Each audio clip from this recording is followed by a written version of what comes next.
दिनेश मुंबई के कल्याण शहर में जाता है, जहाँ पर एक भिवंडी शहर पड़ता है। वहाँ पर उसकी मौसी रहती है और फिर वो अपनी मौसी के यहाँ घूमने जाता है।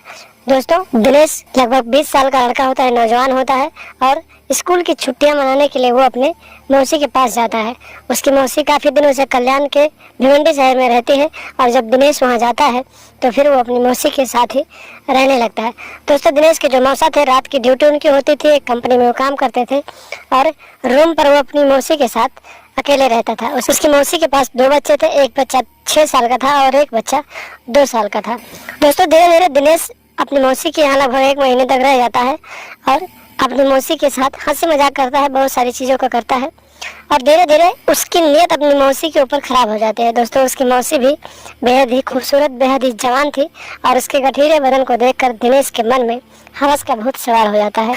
और एक दिन ऐसा आता है दोस्तों कि दिनेश रात के करीब 2 बजे अपनी मौसी के ऊपर चढ़ जाता है और फिर उसके साथ अपनी जवान मौसी का इंजन स्टार्ट कर देता है और फिर लगातार उसकी सर्विसिंग करने लगता है। उसके बाद दोस्तों ऐसा क्या होता है कि दिनेश को अपनी जान से हाथ धोना पड़ता है। क्या है पूरी कहानी, क्या है पूरी घटना, दोस्तों वीडियो में आगे आपको जरूर बताएंगे, लेकिन उससे पहले आपसे रिक्वेस्ट है कि आप लोग अगर चैनल पर नए हैं तो चैनल को सब्सक्राइब और वीडियो को एक लाइक जरूर कर दें। नमस्कार दोस्तों, स्वागत है आप सभी का हमारे एएसएन क्राइम अफेयर चैनल में। दोस्तों, यह घटना है उत्तर प्रदेश का एक जिला लगता है बलिया।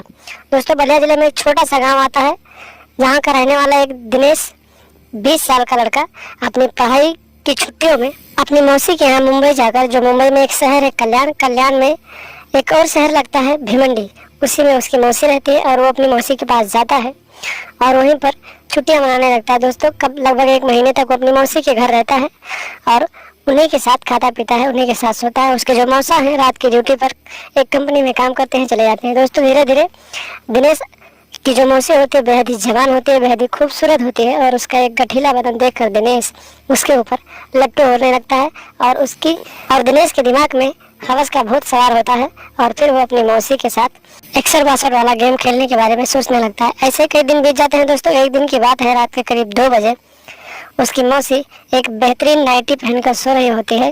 दोस्तों, उस दिन उसकी मौसी बेहद ही खूबसूरत लग रही थी और नाइटी पहनकर सो रही होती है और दिनेश को उस दिन हवस का एक ऐसा भूत सवार होता है कि वो रात को अपनी मौसी के ऊपर चढ़ जाता है और फिर उसके इंजन को बजाने लगता है और बहुत तेजी से सर्विसिंग करने लगता है। दोस्तों, जब मौसी की नींद खुलती है और वो देखती है कि उसका ही भांजा उसके इंजन की सफाई कर रहा है, तो फिर वो अपने भांजे को डांटती है और कहती है, तुम ये क्या कर रहे हो।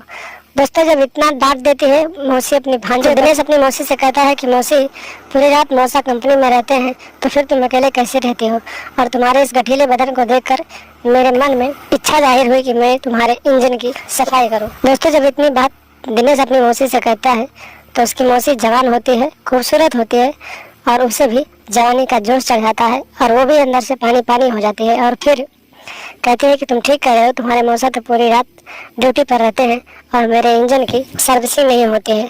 चलो ठीक है, अगर तुम कर रहे हो तो ठीक है, आज के बाद रोज हम तुम्हारे साथ अपने इंजन की सर्विसिंग करवाएंगे।